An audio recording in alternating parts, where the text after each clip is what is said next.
दोस्तों, संग जिनवू सिर्फ एक हीरो नहीं था। कुछ लोग कहते हैं कि वो एक फेल्ड गॉड लेवल एक्सपेरिमेंट था। चाहे हिन शायद इंसान ही नहीं थी, और इग्रिस उसका चेहरा एनिमे में क्यों नहीं दिखाया गया। तो चलो फिर वीडियो को शुरू करते हैं। नंबर 1, संग जिनवू सोलो लेवलिंग का मेन हीरो। लेकिन एक थ्योरी कहती है कि जिनवू असल में प्लेयर नहीं था, बल्कि एक फेल्ड गॉड लेवल एक्सपेरिमेंट था। कुछ लोग कहते हैं कि सिस्टम ने जिनवू को रेंडमली चूज नहीं किया, बल्कि उसे उस वक्त चूज किया गया जब वो डेथ के बिल्कुल करीब था। क्यों? क्योंकि थ्योरी के मुताबिक सिस्टम को एक ऐसा होस्ट चाहिए था जो लाइफ और डेथ दोनों के दरमियान में फंसा हो। जिनवू के अंदर एक यूनिक चीज है, वो मर कर भी वापिस आ सकता है, वो डील तोड़कर भी सिस्टम को फोर्स कर सकता है, और वो मोनार्स को भी ओवरपावर कर सकता है। जबकि सिस्टम का असली काम मोनार्स को बैलेंस में रखना है। कुछ फैंस कहते हैं जिनवू कोई चूजन हीरो नहीं, बल्कि सिस्टम का एक ग्लिच है, एक ग्लिच जिसने पूरी टाइमलाइन को करप्ट कर दिया। और सबसे क्रीपी थ्योरी, जिनवू के शैडो सोल्जर्स शायद उसके कंट्रोल में नहीं है। उन्हें देखकर लगता है वो उसके ऑर्डर्स फॉलो करते हैं, लेकिन थ्योरी कहती है वो असल में सिस्टम को फॉलो करते हैं। और अगर सिस्टम एक दिन खत्म हो जाए तो जिनवू की पूरी शैडो आर्मी उसके ही खिलाफ खड़ी हो सकती है। नंबर 2, चाय हिन। इसको कौन नहीं जानता। चाय हिन को हम एक स्ट्रॉन्ग एस्ट्रैक्ट हंटर समझते हैं, लेकिन एक थ्योरी कहती है कि वो इंसान थी ही नहीं। मुझे पता है ये सुनकर आपको अजीब लगेगा, पर ये एक फैन थ्योरी है। कुछ फैंस के मुताबिक उसका यूनिक सेंस जिसमें वो मॉन्स्टर्स को स्मेल कर लेती है, ये एक कोर्स नहीं बल्कि एक और रैलिक इम्प्रिंट है। ऐसी रैलिक जिसका काम मॉन्स्टर्स और ह्यूमंस के दरमियान बाउंड्री को फील करना था।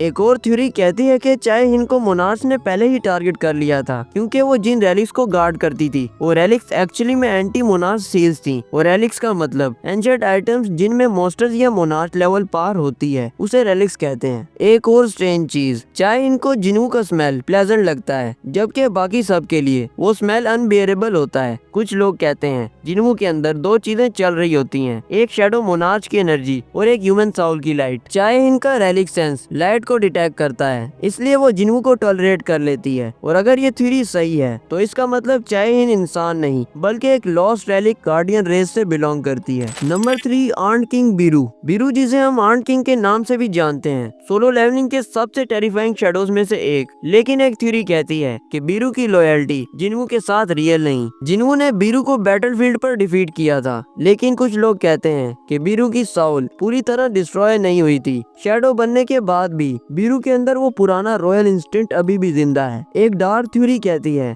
बीरू एक्चुअली जिनवू को किंग नहीं समझता, वो उसे टेम्परेरी रूलर समझता है और एक परफेक्ट मोमेंट का वेट करता है जब वो वापस अपना थ्रोन क्लेम कर सके। और याद करो बीरू का बिहेवियर जब वो क्वीन के पास जाता है जब वो मर गई थी, वो सिर्फ रिस्पेक्ट नहीं, एक इमोशनल ब्रेकडाउन जैसा मोमेंट दिखाता है। फैंस कहते हैं बीरू का असली हार्ट क्वीन के साथ था, और शैडो बनने के बावजूद वो उस क्वीन की डेथ को एक्सेप्ट नहीं कर सका। एक और क्रीपी थ्योरी, बीरू का शैडो फॉर्म वो अनस्टेबल है। अगर सिस्टम एक सेकंड के लिए भी डिस्ट्रैक्ट हो जाए तो बीरू अपनी असलियत में वापस आ सकता है, और उस वक्त वो जिनवू का दोस्त नहीं रहेगा, बल्कि अपने ओरिजिनल इंस्टिंक्ट को फॉलो करेगा, जो है रूल एवरीथिंग। नंबर 4, ली जूही। जूही को सब एक वीक और इनोसेंट हीलर समझते हैं, लेकिन एक स्केरी थ्योरी कहती है कि जूही के अंदर एक छुपी हुई हिडन पावर थी जो पूरी स्टोरी के दौरान उसके एक्शंस को सीक्रेटली गाइड कर रही थी। एनिमे की स्टोरी में जूही के पास मॉन्स्टर्स को फील करने की अनयूजुअल एबिलिटी थी। वो जिनवू से पहले भी डेंजर डिटेक्ट कर लेती थी, और डबल डंजन के टाइम उसका पैनिक इतना ज्यादा बढ़ गया था कि कुछ फैंस कहते हैं कि वो सिर्फ डर नहीं रही थी, उसने पुरानी यादों को याद किया था। थ्योरी कहती है कि जूही का हीलिंग पावर नॉर्मल ह्यूमंस जैसा नहीं था, वो सिर्फ वाउंड्स हील नहीं करती, कभी कभी मॉन्स्टर्स की एनर्जी को वीक भी करती थी। ये हिंट देता है कि उसकी एनर्जी का ओरिजिन ह्यूमन नहीं था।